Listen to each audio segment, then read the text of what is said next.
Hello students, so I've created a second video to the same problem as the first solution video was not very clear to some of the students. Now let's see. I have written down one method here to tackle this type of problem.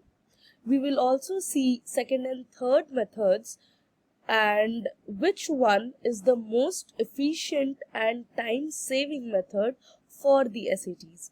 So, in the method 1, you see that we have taken square on both sides, and I've already written this part of solving this. So you see that you get the quadratic as x squared minus 13x plus 30 is equals to 0. And after solving, we get the solution of the quadratic as x equals to 10 and x equals to 3. Now what we do after finding the values of x here is we will recheck which of the solutions satisfy the given equation. For that purpose, you will write square root of 10 plus 6 is equals to 10 minus 6. We are substituting x here in the given equation, and we see that this comes as square root of 16, which is equals to 10 minus 6, that is 4. We get 4 is equals to 4, so we see that 10 satisfies the given equation.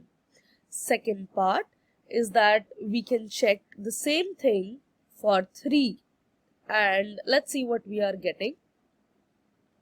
We will write 3 plus 6 is equals to 3 minus 6 here. We get square root of 9 equals to minus 3. So we can quickly say that square root of 9 is 3, which will not be equals to minus 3. And x equals to 3 will not be a solution to this equation. And the answer that we are getting is option D. Now, should we use this method, or is there any other way that will save our time to do this type of problem? That is method 2. Method 2 is called plug-in method, where we don't need to do these steps and we will be directly using the given options and start plugging it in the given equation. So we see that we have 4 distinct x values given in the options, that are 3, 10, minus 6 and 6. So we will plug in these values one by one, and let's see what we are getting. If we plug in 3, as we have already done this part, and we see that 3 does not satisfy the given equation, so you can eliminate option A and B, because the plugging way would work like this, that we are plugging in 3 plus 6 equals to 3 minus 6, and you get 3 not equals to minus 3. The next part is we can plug in 10 and see what we are getting, which we already did. Let me do that again.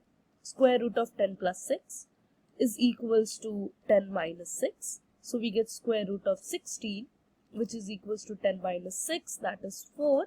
And you get 4 is equals to 4. And 10 is one of the right answers. So you can say that option D is correct. But let me show you, for the sake of explaining how does plug-in work, we'll also try it with minus 6 and 6. Square root of minus 6 plus 6 is equals to minus 6 minus 6. This is coming out as 0, which is equals to minus 12. This is not correct. Now we will be plugging in 6 and check what are we getting. So let's do that over here.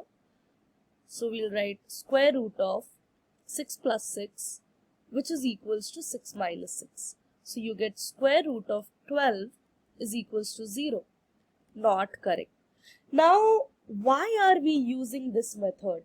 We need to be smart about the SATs, because They do not want you to always use the traditional ways of solving any problems.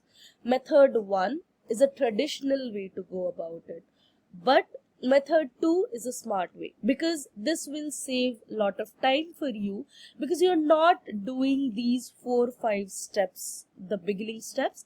You are only taking the options and plugging it in and eliminating. Now, it's not subjected to all students. Many students might feel comfortable with the first method.